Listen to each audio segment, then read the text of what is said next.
이건 단순한 불장난이 아닙니다. 누군가 작정하고 지른 지옥불이었습니다. 2005년 12월 28일 히로시마현 후쿠야마시의 밤거리는 연말에 들뜬 분위기 대신 매캐한 연기와 비명 같은 사이렌 소리로 뒤덮였습니다. 오후 9시 30분경 한 잡거빌딩 1층에 위치한 찻집에서 소솟구친 불길은 삽시간에 검은 연기를 토해내며 건물을 집어삼켰습니다. 겨울바람을 타고 번진 불길은 마치 살아있는 짐승처럼 2층 사무실까지 핥고 올갔습니다.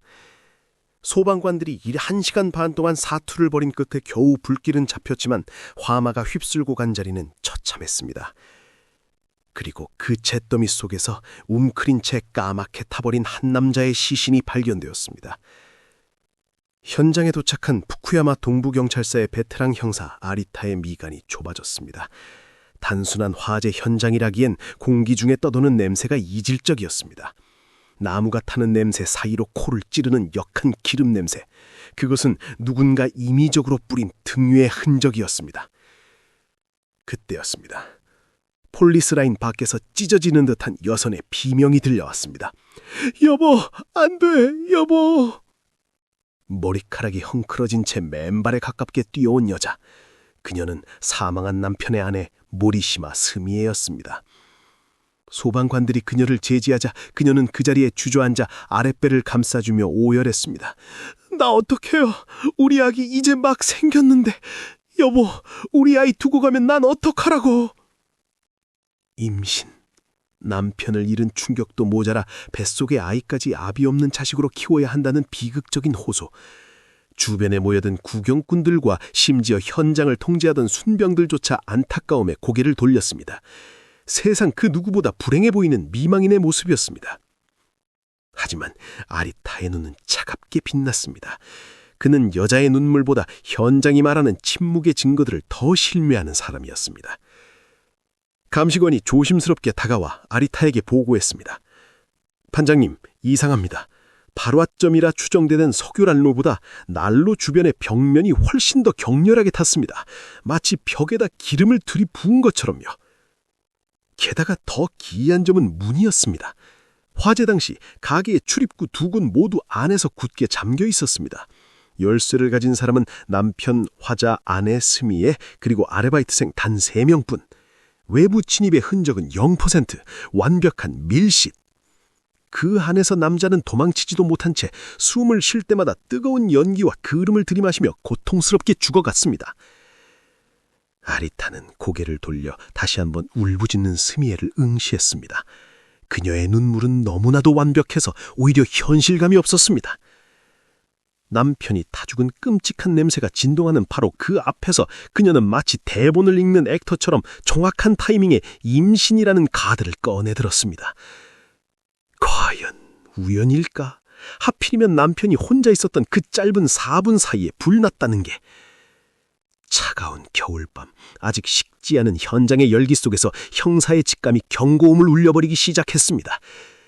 저 눈물 뒤에 우리가 상상조차 하지 못한 거대한 균열이 숨어있다는 서늘한 예감이.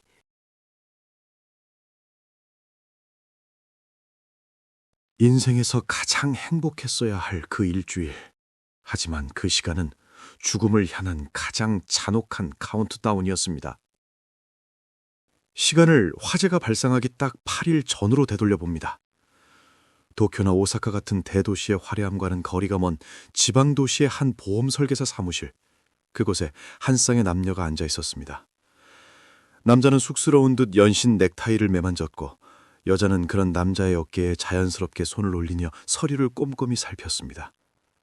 겉으로 보기엔 늦은 나이에 짝을 만나 새 출발을 앞둔 깨소금 쏟아지는 중년의 신혼부부였습니다.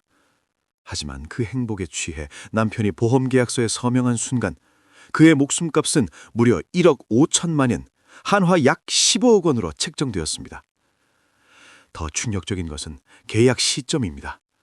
두 사람이 혼인신고를 한 건 바로 전날이었습니다. 남들은 신혼집이나 자녀 계획을 고민할 그 시간에 이들은 법적 부부가 되자마자 남편의 목숨을 담보로 거액의 보험부터 가입한 겁니다. 말 그대로 결혼하자마자 남편의 목숨에 베팅을 시작한 셈이죠. 그렇다면 남편은 어떤 사람이었을까요? 그는 17년 동안 한 회사에서 성실하게 근무해온 연봉 8천만 원의 건실한 직장인이었습니다. 동료들은 그를 요령은 없지만 우직하고 책임감 강한 사람이라고 기억했습니다. 평생을 일만 알고 살아온 그에게 어느 날 운명처럼 다가온 여자가 바로 스미에였습니다. 10개월 전 지인의 소개로 처음 만났을 때 스미에는 자신을 작은 찻집을 운영하며 열심히 사는 여자로 포장했습니다.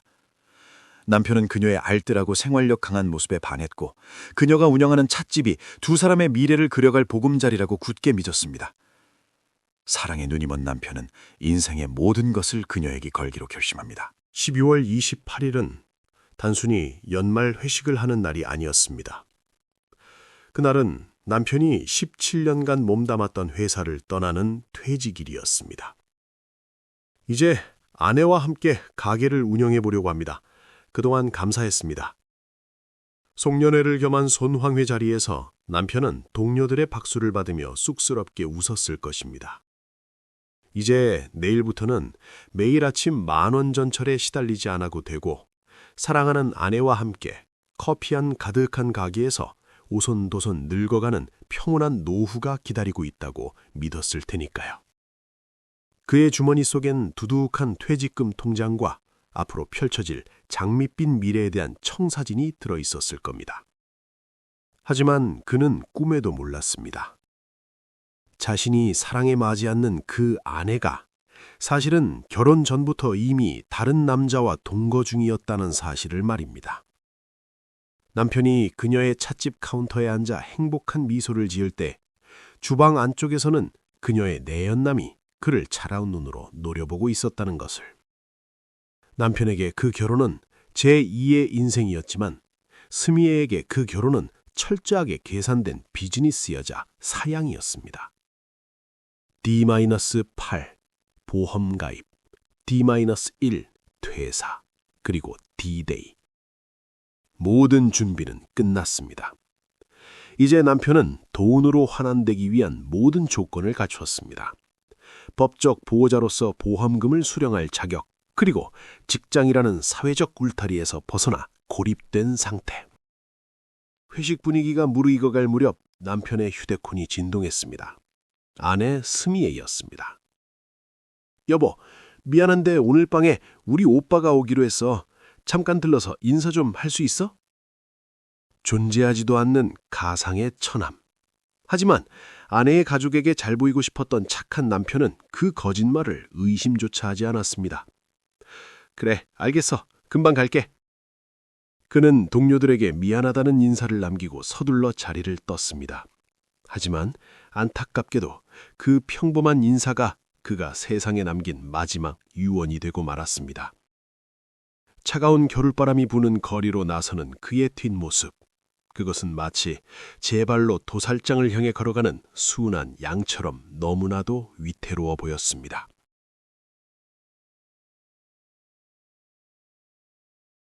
그는 약속을 지키기 위해 그곳에 갔습니다. 하지만 그를 기다리고 있던 건 사람이 아니라 벽을 타고 흐르는 죽음의 냄새였습니다. 오후 9시, 송년회의 열기가 채 식지 않은 거리. 하지만 남편은 취기 하나 없는 맑은 정신으로 회식 자리를 빠져나왔습니다. 처남을 만나야 한다는 아내의 부탁은 그에게 있어 그 어떤 술자리보다 중요한 미션이었습니다. 그는 찬바람에 옷깃을 여미며 익숙한 골목을 들어갔습니다. 골목 어귀를 돌자 평소라면 환한 불빛이 반겨주었어야 할 그곳. 저 멀리 아내와 자신의 꿈이 담긴 찻집의 간판은 마치 죽은 듯 싸늘한 어둠 속에 잠겨 있었습니다. 가게 안은 칠흑 같은 어둠이었습니다. 여보, 처남. 남편은 주머니에서 익숙하게 열쇠를 꺼내 문을 열고 들어갔습니다. 딸랑 하고 맑게 울리는 도어벨 소리가 오늘따라 유난히 서늘하게 들렸습니다. 아무도 없었습니다. 난방이 꺼진 실내는 바깥보다 더 으스스한 한기가 감돌았습니다. 그는 벽을 더듬어 스위치를 켜려다 멈칫했습니다. 코끝을 스치는 묘한 냄새 때문이었습니다. 갓 볶은 원두의 구수한 향이 배어 있어야 할 공간에 코를 찌르는 매캐하고 비릿한 냄새가 진동하고 있었습니다. 주유소에서나 맡을 법한 기름 냄새. 혹시 날로 기름을 흘린 건가? 그는 대수롭지 않게 여기며 소파에 털썩 주저앉았습니다. 17년간의 직장 생활을 마감한 날, 긴장이 풀린 탓인지 묵직한 피로가 어깨를 짓눌렀습니다. 시계바늘은 9시 20분을 넘어가고 있었습니다. 약속한 처남은 나타나지 않았습니다. 정막 속에서 휴대폰의 불빛만이 그의 얼굴을 창백하게 비추었습니다. 9시 26분, 그의 휴대폰에서 문자 메시지 한 통이 전송됐습니다. 지금 가게에 돌아왔어. 소파에서 자면서 기다릴게. 수신이는 아내 스미에. 하지만 정말 그가 보낸 것이었을까요? 아니면 어둠 속에서 그를 지켜보던 누군가가 그의 손가락을 빌려 혹은 그가 잠든 틈을 타 대신 보낸 알리바이용 신호탄이었을까요? 이 문자는 훗날 그가 잠이 들어 화재를 피하지 못했다는 완벽한 시나리오의 첫 문장이 됩니다. 그리고 4분 뒤, 운명의 9시 30분. 틱! 어둠 속에서 작은 라이터 소리가 정적을 깼습니다. 그리고 그 소리가 제 귓가에 닿기도 전에 세상이 붉게 폭발했습니다. 오악! 남편은 본능적으로 몸을 일으켰습니다. 하지만 그가 마주한 것은 조금 전까지 자신이 앉아있던 익숙한 찻집이 아니었습니다. 눈앞에 펼쳐진 광경은 현실이라기엔 너무나 비현실적이었습니다. 단순히 난로가 넘어진 사고가 아니었습니다. 불길은 바닥이 아닌 사방의 벽을 타고 미친 속도로 기어올랐습니다. 마치 벽지에 미리 뿌려진 대량의 인화성 물질이 굶주린 뱀에게 길을 터주는 듯한 광경이었습니다. 순식간에 실내 온도가 수백 도로 치솟았습니다. 숨을 들이쉴 때마다 폐가 타들어가는 듯한 고통이 밀려왔습니다. 검은 연기가 시야를 가렸고 유독가스가 뇌를 마비시키기 시작했습니다. 콜록, 콜록, 여보. 그는 필사적으로 출입문을 향해 기어갔습니다. 손잡이를 잡고 흔들었습니다. 철컥, 철컥. 열리지 않았습니다. 분명 자신이 들어올 때 열쇠로 열고 들어왔던 문이 마치 밖에서 누군가 잠근 것처럼 꿈쩍도 하지 않았습니다. 뒷문으로 향했습니다. 역시 잠겨 있었습니다. 그제야 그는 깨달았습니다. 처남은 오지 않는다. 아내도 오지 않는다. 이곳은 가게가 아니다. 이것은 거대한 소각로다. 의식이 흐려지는 와중에도 그는 이해할 수 없었습니다. 왜, 누가, 오늘 퇴직한 나를, 이제 막 행복해지려던 나를 왜? 불길이 그의 옷자락에 옮겨붙는 순간 그의 마지막 시선이 닿은 곳은 벽에 걸린 아내와 함께 찍은 사진이었습니다. 사진 속의 아내는 환하게 웃고 있었지만 불길 속에서 일렁이는 그 미소는 악마의 비웃음처럼 기괴하게 일그러지고 있었습니다.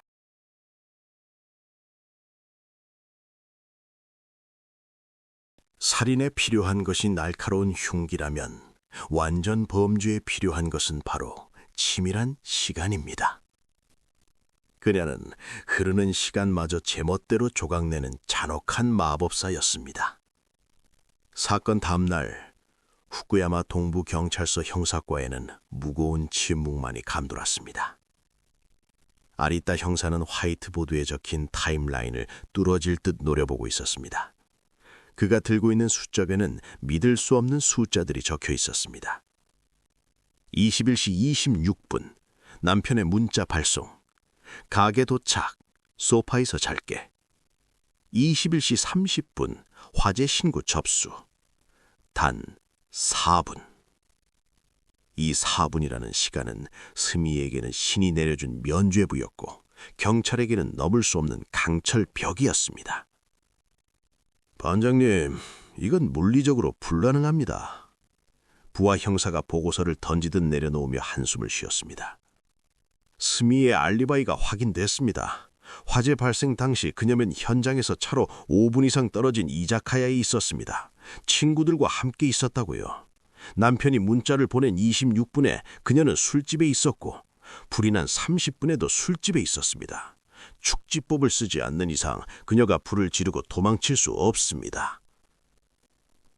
디지털 증거는 잔인할 정도로 명확했습니다. 통신사 기지국 조회 결과 남편의 문자는 분명히 화재 현장인 가게 근처에서 발송되었습니다. 부검 결과도 이 사고서를 뒷받침했습니다. 남편의 기도와 폐에서는 다량의 그름이 검출되었습니다. 즉, 불이 났을 때 그는 살아있었고 숨을 쉬고 있었다는 뜻입니다. 누군가 미리 죽여놓고 불을 지른 것이 아니라 살아있는 상태에서 화마에 휩쓸린 것입니다. 모든 정황이 가리키는 결론은 하나였습니다. 술에 취해 피곤했던 남편이 담배를 피우다 깜빡 잠이 들고 담배꽁초가 소파에 떨어져 불이 났다. 취조실에 앉은 스미에는 이 시나리오를 완벽하게 연기했습니다. 그녀는 퉁퉁 부은 눈으로 휴지를 꽉 쥐고 있었습니다. 그이 원래 담배를 많이 펴요. 제가 그렇게 끊으라고 했는데 술 마시고 소파에서 자다가 그랬나 봐요. 다 제 탓이에요. 제가 그때 가게에만 있었어도. 그녀의 목소리는 떨렸지만 논리는 빈틈이 없었습니다. 남편의 실수를 탓하며 자신을 자책하는 가련한 미망인. 그녀는 경찰이 묻기도 전에 남편의 흡연 습관을 강조하며 실화 가능성을 심어주었습니다. 아리타 형사는 답답함에 담배를 입에 물었습니다. 너무 완벽해. 마치 퍼즐 조각이 딱딱 맞아 떨어지는 것처럼. 보텀의 화재 사건은 시간이 불분명합니다. 언제 불이 시작되는지 특정하기 어렵기 때문입니다. 하지만 이 사건은 남편의 문자가 마치 나 지금 살아있어. 9시 26분까지면 이라고 외치는 듯 했습니다. 그 문자가 남편의 생존을 증명하는 동시에 멀리 떨어져 있던 아내의 결백을 증명하는 강력한 방패가 되어주고 있었습니다. 하지만 아리타의 뇌리에는 현장에서 맡았던 그 역한 기름 냄새가 지워지지 않았습니다. 소파에서 담뱃불로 불이 났다. 그런데 왜 벽이 먼저 탔지? 왜 문은 잠겨 있었지? 형사는 다시 한번 타임라인을 짚었습니다. 21시 26분 문자, 21시 30분 화재. 이 4분 사이에 남편은 잠에 들었고 불이 났고 도망칠 수 없을 만큼 불길이 커졌다? 이건 우연이라기엔 너무 자기적이었습니다.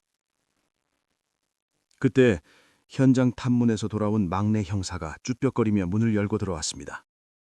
반장님, 저기 이자카야에 같이 있었다던 친구들 말인데요. 뭔가 좀 이상합니다. 뭐가?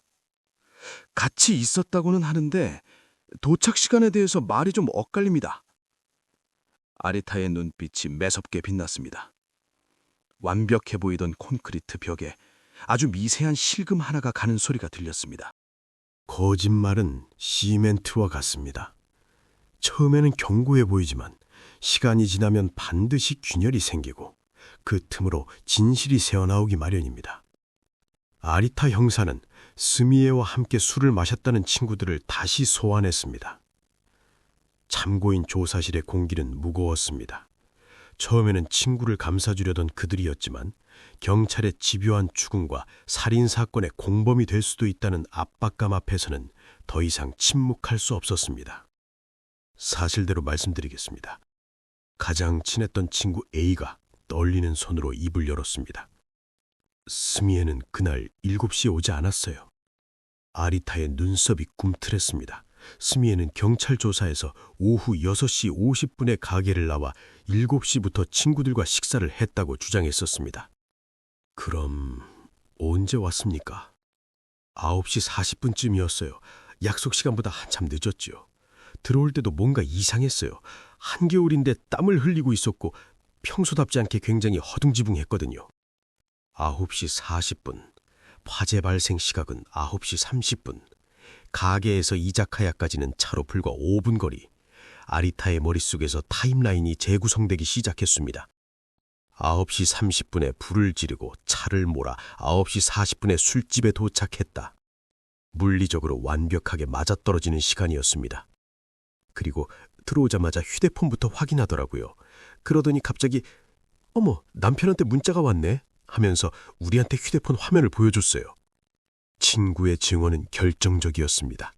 남편이 보냈다는 9시 26분의 문자. 스미에는 그 문자를 자신이 확인한 시점을 알리바이의 시작점으로 삼으려 했던 것입니다. 하지만 친구들의 증언으로 인해 그녀가 7시부터 9시 40분 사이, 즉 사건이 발생한 그 치명적인 시간대에 그녀의 행방이 묘연했다는 사실이 드러났습니다. 알리바이의 벽이 무너지자 경찰은 그 틈을 비집고 들어가 스미의 주변을 샅새치 뒤지기 시작했습니다. 그리고 찻집에 그을린 장부더미 속에서 기묘한 인물이 하나 수면 위로 떠올랐습니다. 가게 주방에서 일하던 남자 다나카. 그는 단순한 아르바이트생이 아니었습니다. 스미에와 너무나 깊숙이 얽혀있는 인물이었습니다. 연인 사이를 의심케 하는 수많은 통화 기록, 그리고 결정적으로 금융 기록에서 수상한 점이 포착되었습니다. 사건 발생 8개월 전 두 사람이 함께 은행을 방문해 위조된 서류로 거액을 대출받은 정황이 나온 것입니다. 단순 고용 관계가 아니야, 공범이다. 경찰의 추정망이 좁혀오자 다나카는 엉뚱한 장소를 대며 알리바이를 주장했습니다. 하지만 꼬리가 밟히는 건 순식간이었습니다. 조회 결과 그의 휴대폰 기지국 신호가 보라한 듯이 화재 현장 한복판을 가리키고 있었기 때문입니다. 더욱 소름 끼치는 것은 사건 이후의 행적이었습니다. 남편이 사망한 후에도 그의 신용카드가 계속 사용되고 있었습니다. 편의점, 주유소, 심지어 모텔까지 죽은 자가 걸어나와 카드를 긁을 수는 없는 노릇이었습니다. 경찰은 카드사에 녹음된 ARS 통화 내용을 확보했습니다. 본인 확인을 위해 카드사 직원이 전화를 걸었을 때 수화기 너머에서 들려온 남자의 목소리. 네, 본인 맞습니다. 그것은 죽은 남편의 목소리가 아니었습니다. 굵고 탁한, 그리고 묘하게 떨리고 있는 낯선 남자의 목소리. 아리타 형사는 그 목소리의 파형을 다나카의 목소리와 대조했습니다. 일치율 99.9%. 죽은 남편의 탈을 쓰고 고인의 삶을 훔쳐 살던 기생충. 스미의 뒤에서 그림자처럼 숨어 살인을 돕고 뒤처리를 도맡았던 내연남이었습니다. 이제 모든 퍼즐이 맞춰졌습니다. 남편을 유인한 거짓말, 밀실을 만든 잠금장치, 미리 준비된 휘발유, 그리고 알리바이를 조작하기 위해 연극을 펼친 여자와 그림자 속에서 불을 지른 남자. 아리타 형사는 책상을 내려찼습니다. 체포영장 청구해! 혐의는 살인, 그리고 사기다! 수사팀이 움직이기 시작했습니다. 놈들이 눈치채고 도주하기 전에 이 지독한 연극에 막을 내려야 했습니다. 살인범을 잡은 것은 과학수사대의 최첨단 장비가 아니었습니다. 그들을 잡은 건 고작 몇 푼의 돈을 더 챙기려던 그들의 좀스럽고 치졸한 욕망이었습니다. 2006년 2월, 겨울비가 주적주적 내리는 새벽이었습니다. 수사팀은 스미에와 그녀의 내연남이 숨지대던 아파트를 덮쳤습니다. 문 열어, 경찰이다! 현관문이 부서질 듯 열리고 형사들이 들이닥쳤을 때 잠옷 차림의 스미에는 눈 하나 깜짝하지 않았습니다. 그녀는 수갑이 채워지는 순간에도 기세등등하게 악을 써댔습니다. 당신들 뭐야? 남편 잃은 사람한테 이게 무슨 짓이야? 내가 뭘 잘못했는데? 그녀의 연기력은 타의 추종을 불허했습니다. 마치 세상 억울한 비련의 여주인공처럼 바닥에 주저앉아 통곡했습니다. 하지만 그 옆방에서 끌려나온 남자, 내연남의 표정은 사색이 되어 있었습니다. 그는 스미에와는 달랐습니다. 공포에 질린 눈동자, 덜덜 떨리는 다리. 형사들은 직감했습니다. 이놈이 약한 골이다. 경찰서 취조실, 스미에는 묵비권을 행사하거나 엉뚱한 소리를 하며 수사관의 진을 빼놓았습니다. 증거 있어. 내가 불질렀다는 증거 있냐고. 난 그 시간에 술 마시고 있어서. 그녀의 말대로였습니다. 방화살인에 대한 직접 증거는 여전히 부족했습니다. 기름통에 그녀의 지문이 묻은 것도 아니었고 CCTV에 그녀가 불을 지르는 장면이 찍힌 것도 아니었습니다. 그녀는 그 점을 정확히 알고 있었기에 그토록 당당했습니다. 하지만 아리타 형사는 서두르지 않았습니다. 그는 천천히 서류 봉투 하나를 테이블 위에 올려놓았습니다. 모리시마 씨, 우리는 오늘 당신을 살인 혐의로 체포한 게 아닙니다. 스미의 눈썹이 꿈틀했습니다. 뭐? 사기 그리고 유가증권 위조 혐의입니다. 아리타 형사는 녹음기 재생 버튼을 눌렀습니다. 지직거리는 소음과 함께 익숙한 목소리가 취조실을 채웠습니다. 네, 본인 맞습니다. 이번 달 결제 대금은... 그것은 남편이 죽은 뒤 카드사와 통화한 내연남의 목소리였습니다. 죽은 남편 행세를 하며도 카드를 계속 사용하고 대출 연장을 시도했던 그 목소리. 당신 남편은 죽었는데 남편 목소리가 전화기에서 들리네요. 게다가 이 목소리, 당신과 같이 살던 그 남자의 목소리와 성문 분석 결과가 정확히 일치합니다. 스미의 얼굴에서 처음으로 핏기가 가셨습니다. 살인 혐의는 완강히 부인하면 빠져나갈 구멍이 있을지 몰라도 이 사기 행각은 빼도 박도 못할 물적 증거였습니다. 남편을 죽여놓고도 그 남편의 지갑을 털어쓰던 그들의 탐욕이 결국 덜미를 잡은 것입니다. 옆방의 상황은 더 급박하게 돌아가고 있었습니다. 내연남은 자신의 목소리가 담긴 녹음 파일을 듣자마자 무너져 내렸습니다. 저는 시키는 대로만 했을 뿐입니다. 다 저 여자가 꾸민 일이에요. 죄수의 딜레마, 서로를 믿지 못하는 공범들의 심리가 작동하기 시작했습니다. 내연남은 살인죄까지 독박을 쓸까 두려워 그날 밤에 진실을 토해내기 시작했습니다. 스미애가 시켰습니다. 수면제를 먹이고 불을 지르라고. 저는 막만 봤어요. 내연남의 자백은 댐에 수문을 연 것과 같았습니다. 스미애가 어떻게 남편을 속였는지, 어떤 기름을 준비했는지, 알리바이를 위해 몇 시에 어디서 만나기로 입을 맞췄는지 구체적인 진술들이 쏟아져 나왔습니다. 아리타 형사는 내연남의 자백조서를 들고 다시 스미애 방으로 들어갔습니다. 당신의 사랑스러운 남자친구가 아주 재미있는 이야기를 해주더군요. 당신이 기획하고 연출하고 주연까지 맡은 그 불꽃놀이에 대해서 말입니다. 스미애는 조서를 훑어보더니 기가 차단한다고 헛웃음을 터뜨렸습니다. 그리고 고개를 들어 형사를 정면으로 응시했습니다. 그녀의 눈빛은 더 이상 가련한 미망인의 것이 아니었습니다. 그것은 먹잇감을 앞에 둔 포식자의 눈빛, 차가운 선뜩한 악녀의 본 모습이었습니다. 그 멍청한 자식이 몰아치거리든 상관없어. 난 죽이지 않았어. 증거 있어. 그런 말이 증거야? 웃기지 마. 그녀는 끝까지 포기하지 않았습니다. 그런데 그때 경찰의 데이터베이스 조회 시스템에서 붉은 경고등이 켜졌습니다. 그녀의 과거 기록을 조회하던 수사관이 비명을 질렀습니다. 반장님, 이 여자 이번이 처음이 아닙니다. 화면 속에 떠오른 낯선 사건 기록 하나.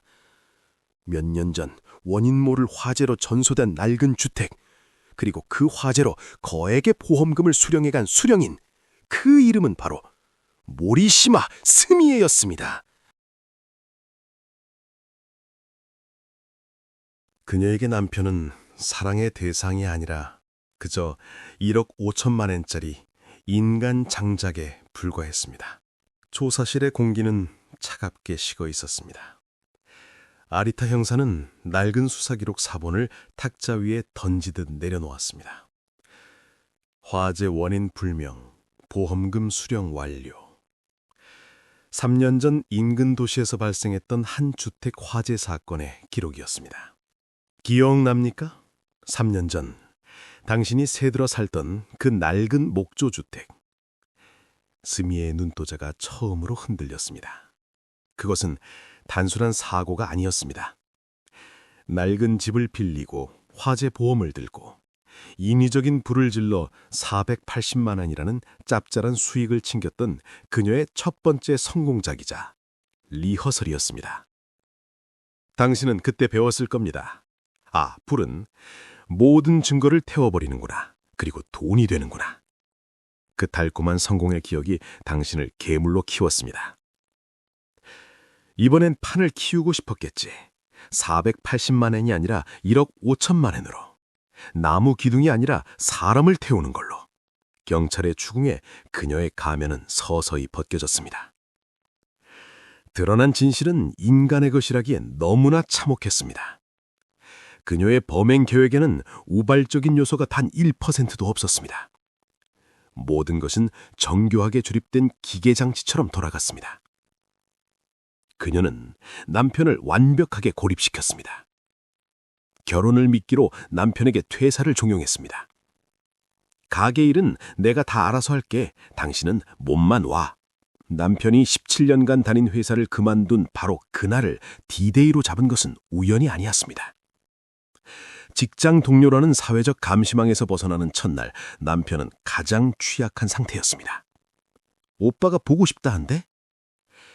존재하지도 않는 친오빠를 만들어낸 거짓말은 남편을 죽음의 장소로 유인하는 초대장이었습니다. 남편은 아내의 가족에게 인정받고 싶다는 순수한 마음으로 그 추운 밤 떨리는 가슴을 안고 텅 빈 가게로 향했습니다.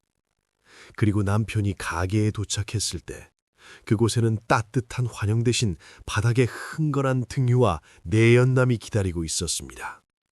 남편이 소파에 앉자마자 습격이 시작되었습니다.